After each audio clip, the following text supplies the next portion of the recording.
Channel maths concept academy. मेरा नाम रवि, मैं आपके लिए मैथमेटिकल कंटेंट और साथ ही साथ केवीएस की अपडेट लेके आता हूं। तो जैसे कि आप लोगों को पता है, मैंने विंडो पोर्टल ओपन कर रखा है कि आप भी कुछ भी पूछ सकते हो।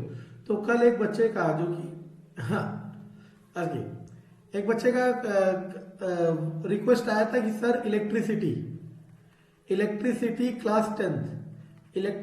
क्लास टेंथ का पार्ट 2 करा दो। जिसने पार्ट 1 अभी तक नहीं देखा वो पहले जाके पार्ट 1 देख सकता है।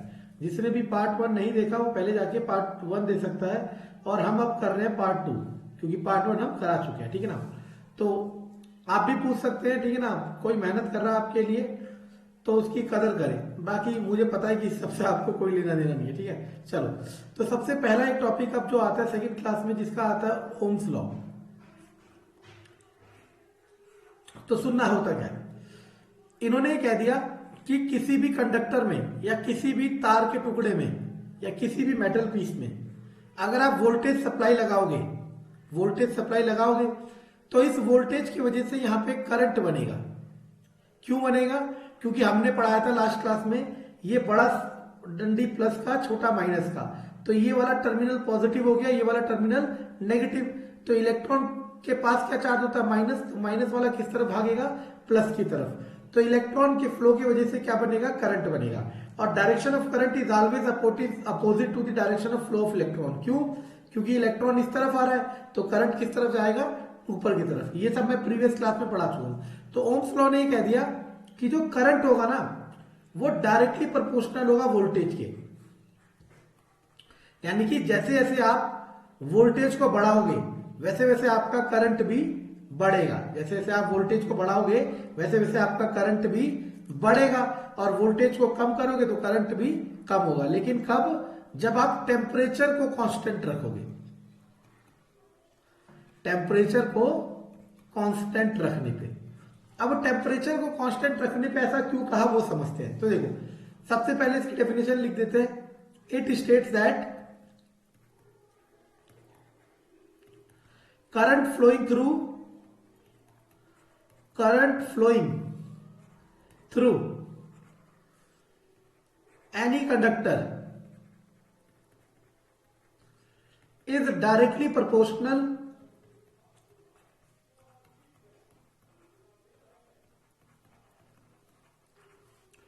to the voltage across its terminal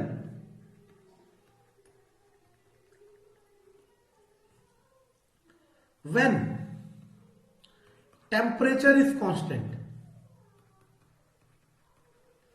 अगर आपने ओम्स लॉ पूरा लिख दिया और टेम्परेचर इज कांस्टेंट नहीं लिखा तो डेफिनेशन गलत मानी जाएगी।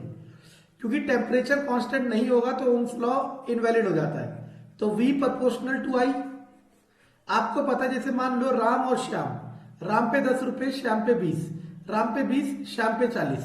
तो मैं कह सकता हूं राम और श्याम आपस में डायरेक्टली प्रोपोर्शनल है, क्योंकि राम बढ़ रहा है तो श्याम भी बढ़ रहा है। लेकिन दोनों इक्वल नहीं है। इक्वल करने के लिए मुझे राम को 2 से मल्टीप्लाई करना पड़ेगा। समझ आ रहा है मैं क्या कह रहा हूं? इसी तरीके से प्रोपोर्शनलिटी के साइन को इक्वल में चेंज करने के लिए R से मल्टीप्लाई करना पड़ेगा। और R यहां पे क्या होता है? रेसिस्टेंस होता है। ये पढ़ा चुका हूं लास्ट क्लास में, लेकिन दोबारा बताया जाएगा। ठीक है ना। तो V equal to I R Ohm's law का फॉर्मूला है। इसी फॉर्मूले को अगर आप थोड़ा सा समझे तो यहां से अगर ग्राफ बनाना जाए किसका? V और I का, तो V और I डायरेक्टली प्रोपोर्शनल है। जैसे जैसे V बढ़ेगा वैसे वैसे I भी बढ़ेगा। समझ आ रहा मैं क्या कह रहा हूं? अब कई जगह नहीं पढ़ाया जाता, लेकिन मैं बता देता हूं। अब आता है limitations of Ohm's law.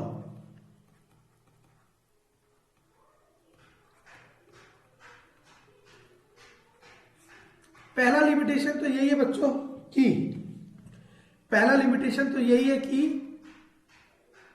It is not valid when temperature is variable. मतलब जब टेम्परेचर चेंज होगा तब हमारा ओम्स लॉ वैलिड नहीं होगा। पहली लिमिटेशन। दूसरी limitation, it is not valid for semiconductor devices. जब आप लोग बड़े होंगे और आप में से कई, मतलब आफ्टर 10th आप में से कई साइंस स्ट्रीम लेंगे, तो फिजिक्स में एक टॉपिक आएगा या एक बहुत अच्छी चीज आएगी जिसका नाम है सेमीकंडक्टर्स। अभी भी थोड़ा बहुत बताया जा सकता है लेकिन अभी जरूरी नहीं है। अभी फिलहाल ये याद रखना कि सेमीकंडक्टर ओम्स लॉ फॉलो नहीं करते, ठीक है ना।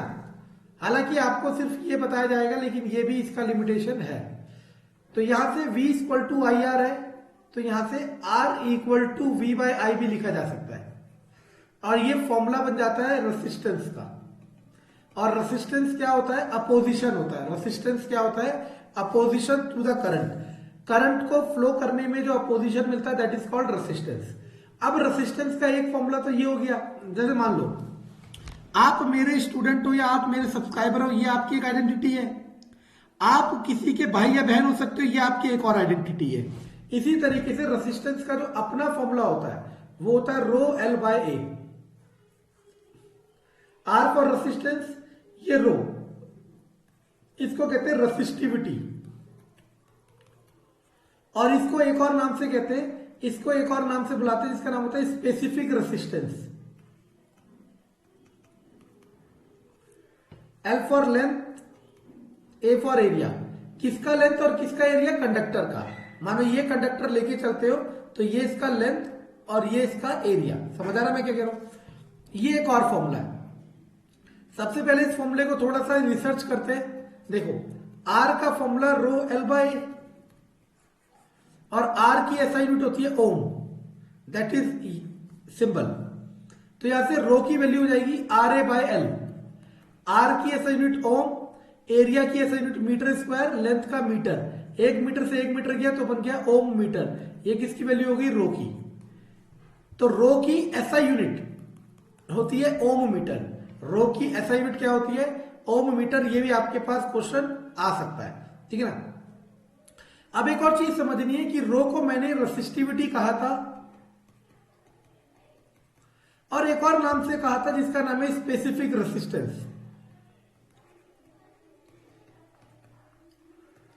तो हो सकता है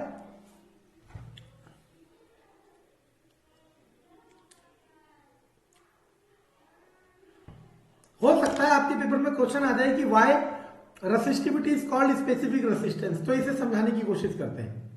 आर का formula rho L by A, तो रो का formula R A by L. यदि एरिया 1 मीटर स्क्वायर हो जाए और लेंथ 1 मीटर हो जाए तो रो किसके बराबर हो जाएगा? आर के। तो मैं कह सकता हूं अंडर सम स्पेसिफिक कंडीशन, और वो कंडीशन क्या है कि एरिया 1 मीटर स्क्वायर हो और लेंथ 1 मीटर हो। Under some specific condition, under some specific condition, condition क्या है लिख लो कि एरिया 1 मीटर स्क्वायर हो और लेंथ 1 मीटर हो। Resistivity becomes equal to resistance. देख रहे हो ना, रेसिस्टिविटी किसके इक्वल आ जाती है? रेसिस्टेंस के।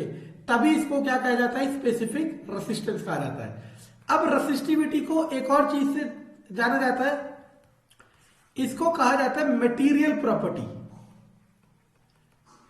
अब आपको यह भी समझना जरूरी होगा कि मटेरियल प्रॉपर्टी क्या होता है। जैसे मैं एक एग्जांपल सेट करता हूं। मान लो आपने इतनी बड़ी सोने की अंगूठी ली 10 ग्राम की और वो आई 1 लाख रुपए की, सपोज। अब अगर आप अंगूठी 20 ग्राम की लोगे तो सोने का प्राइस बढ़ेगा ना, डेफिनेट बढ़ेगा। कायदे से ये कितनी होनी चाहिए? 2 लाख की। लेकिन ये मटेरियल प्रॉपर्टी का क्या मतलब है? मान लो रेसिस्टिविटी ऑफ कॉपर सपोज 5 है। सुनते रहे ना, रेसिस्टिविटी ऑफ मटेरियल सपोज 5 है। आपको याद नहीं करनी किसी की भी, ना तो कॉपर की याद करनी है ना गोल्ड की। क्वेश्चन में देगा। मैं क्या कह रहा हूं सुनना। मैंने मान लिया रेसिस्टिविटी ऑफ कॉपर क्या है? 5 है।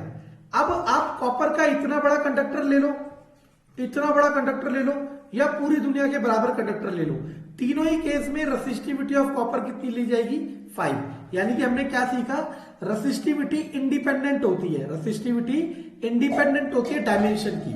Resistivity is independent of dimension. तो हम यहां लिख सकते हैं resistivity is independent of dimension, मतलब उसका कितना आकार लिया जा रहा है, छोटा बड़ा मोटा पतला, इससे कोई फर्क नहीं पड़ता। रेसिस्टिविटी क्या रहेगी बच्चों, फिक्स रहेगी। और हर किसी की रेसिस्टिविटी क्या होगी, अलग होगी। और रेसिस्टिविटी की यूनिट क्या होती है, ओम मीटर। आपको किसी की भी रेसिस्टिविटी याद नहीं करनी है। अगर कोई याद करा रहा है तो उसे नॉलेज नहीं है इन सब चीजों की। हमने इस चीजों को मास्टर्स लेवल तक पढ़ा हुआ है, हमें पता है कि इनकी वैल्यू याद नहीं करनी है, समझना है, ठीक है ना। चलो अब आते हैं एग्जाम्पल 12.3।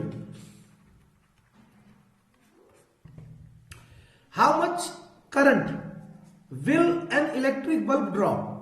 वोल्टेज दे रखा है 220 वोल्ट, रेसिस्टेंस दे रखा है 1200, करंट पूछ रहा है। तो V बराबर आई आर, तो I बराबर V बाय आर।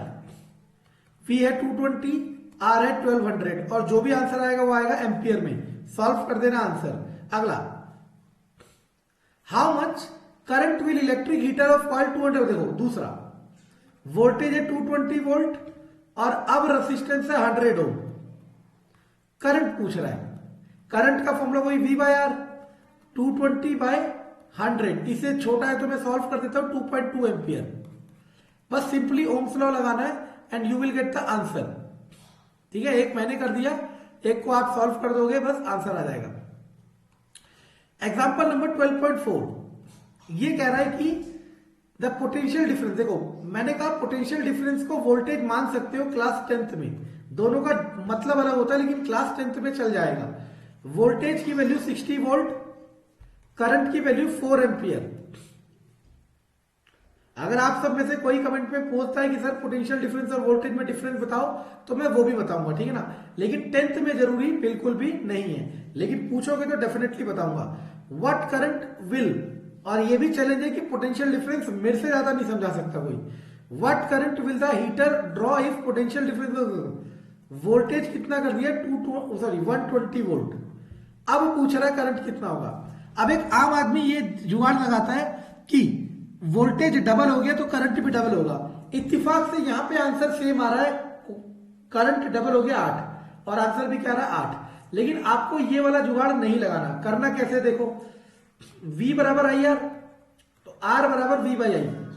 V कितना है 60, I कितना है 4, 15 ओम। तो यानी कि उसका रेसिस्टेंस आ गया 15 ओम। तो रेसिस्टेंस यहां पे भी कितना रहेगा 15 ओम। तो बस V बराबर आई आर, I बराबर V बाई आर। V कितना है 120, R कितना है 15, तो कितनी बार जाएगा 8 एम्पियर। समझे, कोई भी चीज गलत तरीके से नहीं करनी है। अब ये वाला क्वेश्चन जो है, ऐसे 2 क्वेश्चन है एनसीईआरटी में और ये बहुत इंपॉर्टेंट है क्योंकि इसकी कैलकुलेशन समझ नहीं आती, तो कोशिश करना। देखो किसी भी क्वेश्चन में रेसिस्टिविटी वर्ड आएगा तो पहली बात तो याद रखना कि R equal to rho L by A इसका फॉर्मूला है।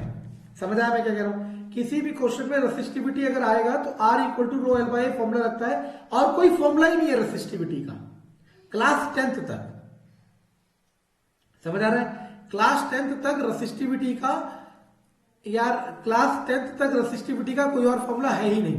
ये दिया लेंथ दिया 1 मीटर, रेसिस्टेंस दिया 26 ओम, टेम्परेचर आप कहोगे टेम्परेचर दिया क्यों है, तो समझ लो क्यों दिया है। शादी में जाते हो ना, शादी में टेंट होता है, दूल्हा होता है, दुल्हन होती है, फूल होते हैं, कारपेट होता है, उन सबको खाते हैं हम लोग नहीं ना। खाने क्यों खाते हैं, वो कंडीशन बता रहा है लेकिन उसका कोई रोल नहीं है। डायमीटर दे रखा है 0.3 mm, रेसिस्टिविटी पूछ रहा है। चलो देखो, दैट टेम्परेचर का मतलब 20 डिग्री सेल्सियस, यानी कि वो क्वेश्चन में मेंशन कर रहा है कि हम अपना टेम्परेचर चेंज नहीं कर रहे। और अगर आपको याद हो तो मैंने बताया था कि ओम्स लॉ वैलिड जब ही होता है जब टेम्परेचर कांस्टेंट रहता है। तो आपकी किताब में क्या, दुनिया की किसी किताब में जब भी ओम्स लॉ के न्यूमेरिकल चलेंगे या रेसिस्टेंस के न्यूमेरिकल चलेंगे तो हमेशा उसमें क्या रहेगा, टेम्परेचर कांस्टेंट रहेगा। अब सुनना, आपको पता है एरिया, आपको पता है कंडक्टर ज्यादातर वायर की फॉर्म में होता है और वायर का ये एरिया किसके इक्वल होता है, पाई आर स्क्वायर के। किसके equal, pi R square, R for radius, ठीक है ना, ये तो आपको पता है। तो एरिया के लिए रेडियस दिया, डायमीटर दिया है, तो देखो इसे कहते हैं मिलीमीटर। मिलीमीटर का मतलब होता है 10⁻³ अब देखो मैं इसकी कैलकुलेशन फॉलो नहीं करूंगा, करूंगा यही लेकिन मैं अपने हिसाब से, और आपको भी ऐसा ही करना चाहिए। मैं इस डेसिमल को पीछे ले जाता हूं और 10 की पावर -4 कर देता हूं। यहां तक समझ आया?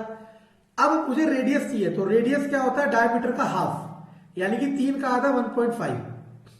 अब मैंने इसको पीछे क्यों ले गया था उसका रीजन बताता हूं, क्योंकि 0.3 का हाफ होता है 0.15, और कई बच्चे ये गलत कर देते हैं, इसलिए मैंने 3 का आधा 1.5 वाला कंसेप्ट लगाया। अब इस फॉर्मूले में आ जाओ, आर का formula rho L by A, तो रो का formula R A by L. अब आर कितना दिख रहा है आपको? 2600। ए कितना दिख रहा है? एरिया होता है pi R square, 3.14 R square. R कितना है? 1.5 इंटू 10 की पावर -4 का स्क्वायर अपॉन एल। लेंथ कितना है? 1 मीटर। अब इसे सॉल्व कैसे करते हैं? देखो 26, 3.14, 1.5 का होता है 2.25 और 10 की पावर -8, 2.25 10 की पावर -8 अपॉन में। अब देखो इन सबको बस मल्टीप्लाई करना है और पीछे 10 की पावर 8 लिख देना, और यूनिट है ohm metre. This will be your answer. अगर आपने समझ लिया तो रेसिस्टिविटी का कोई भी न्यूमेरिकल आए आप हमेशा सही करेंगे। इस वाले क्वेश्चन को देखो, पता है मैं यही बताना चाह रहा हूं लेकिन वो समझ नहीं आएगा आपको, क्योंकि चलो वो कह रहा है कंडक्टर है जिसकी लेंथ है एल, उसका एरिया है ए और इसका रेसिस्टेंस है 4 ओम। इसको हमने क्या कर दिया? इसकी लेंथ कर दी L/2, एरिया कर दिया 2A। मतलब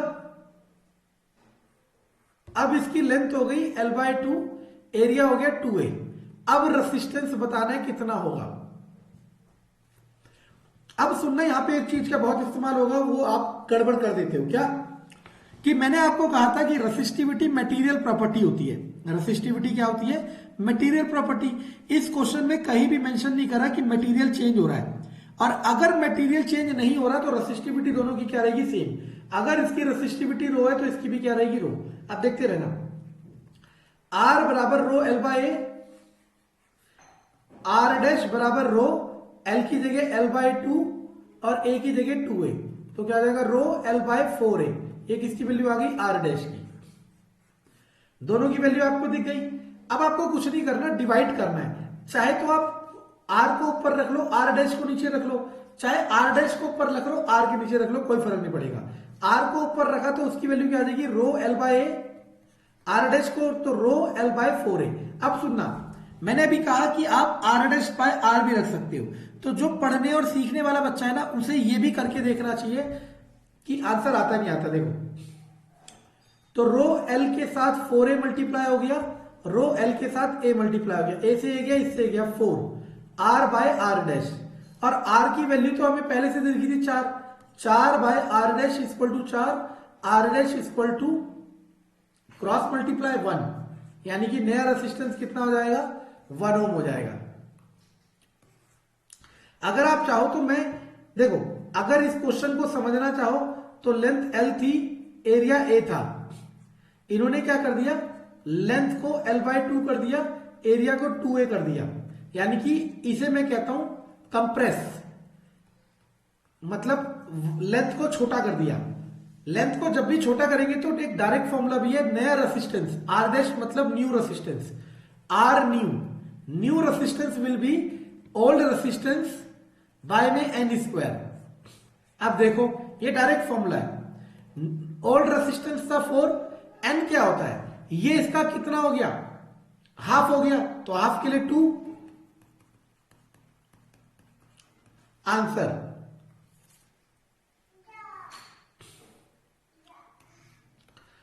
on what factor does the resistance of conductor depend? तो रेसिस्टेंस का फॉर्मूला रो L/A, तो रेसिस्टेंस किस पे डिपेंड करता है? लेंथ पे, एरिया पे, रेसिस्टिविटी पे। और याद रखना रेसिस्टेंस टेम्परेचर पे भी डिपेंड करता है। रेसिस्टेंस टेम्परेचर पे भी डिपेंड करता है, ठीक है। Will current flow more easily thick wire और थिन वायर? दो वायर है, एक पतली और एक मोटी, कह रहा है कि इसमें इलेक्ट्रॉन इजिली फ्लो करेंगे। तो देखो रेसिस्टेंस का फॉर्मूला रो L/A और उसने ये कह दिया कि दोनों सेम मटेरियल की है, दोनों सेम मटेरियल की है। ओके, दोनों की दोनों सेम मटेरियल की है। तो देखो R equal to rho L by. अब एक चीज समझना, जो रेसिस्टेंस है वो एरिया के इनवर्सली प्रोपोर्शनल है, यानी कि जिसका एरिया ज्यादा होगा उसका रेसिस्टेंस कम होगा। और मैंने कहा था जो रेसिस्टेंस होता है वो अपोजिशन होता है, मतलब वो करंट को रोकता है, यानी कि जिसका रेसिस्टेंस कम होगा उसका करंट क्या होगा, ज्यादा होगा। ये बात समझ आ रही है? एक बार और, यहां फॉर्मूले में आपने देखा कि resistance is inversely proportional to area, that means जिसका एरिया ज्यादा होगा उसका रेसिस्टेंस कम होगा, और जिसका रेसिस्टेंस कम होता है उसमें करंट ज्यादा होता है। और अगर इसको चाहो तो वैसे भी समझ सकते हो, आपको इधर से इधर जाना है बहुत सारे लोगों को, ठीक है ना, किस में से आसानी से मूव कर जाओगे, जो मोटी होगी, मोटी मतलब जो थिक होगी, ठीक है ना। चलो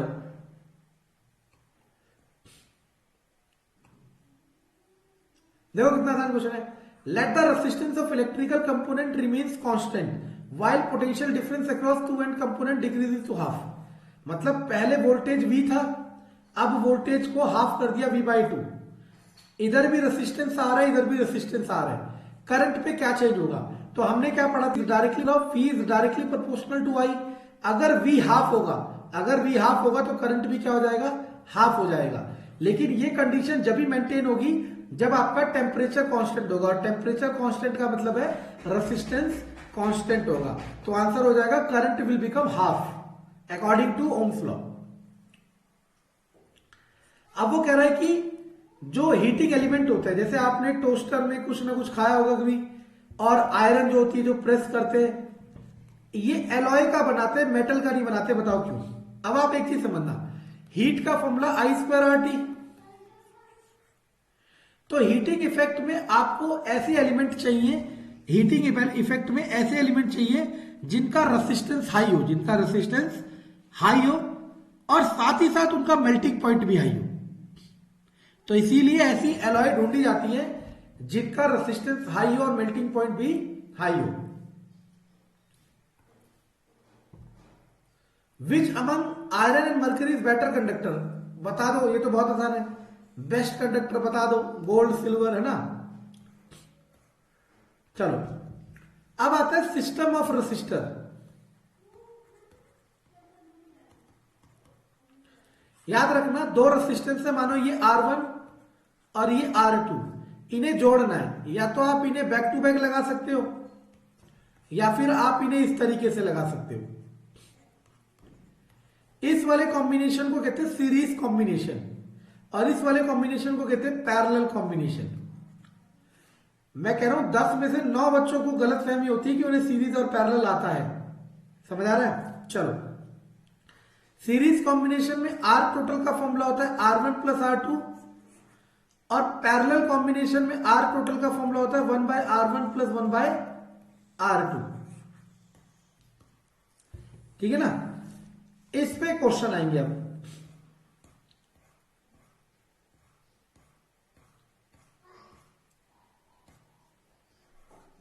ये रहा an electric lamp whose resistance 20, तो इसको हटा के 20 ओम लिख दो। ये 4 ओम तो दे ही रखा है, ठीक है, देखते रहना। सबसे कह रहा है टोटल रेसिस्टेंस बताओ। अब मुझे एक चीज बताओ, ये दोनों सीरीज में पैरेलल में? आप कहोगे सीरीज में है सर, तो सीरीज में R टोटल क्या होता है, R1 प्लस R2, तो 4 प्लस 20 दैट इज 24 ओम। दूसरा करंट बताओ, तो ओम्स लॉ V बराबर IR, I बराबर V/R।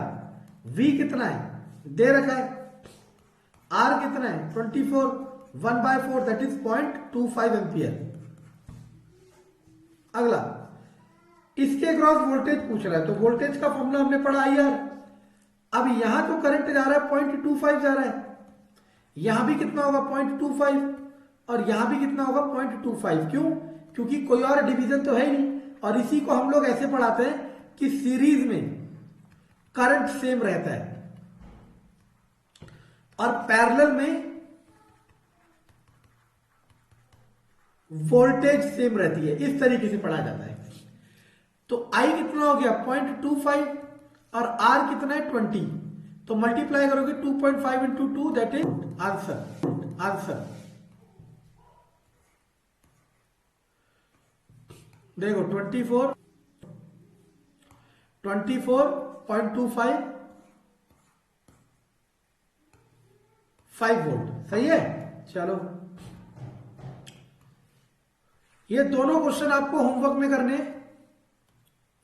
और नहीं होंगे तो मुझसे पूछने, ठीक है ना। अब मैं कोशिश करूंगा कि कल एक क्लास आएगी सीरीज और पैरेलल की, जो आपका ये भ्रम दूर कर देगी कि आपको सीरीज पैरेलल कॉम्बिनेशन अच्छे से आते हैं, ठीक है ना।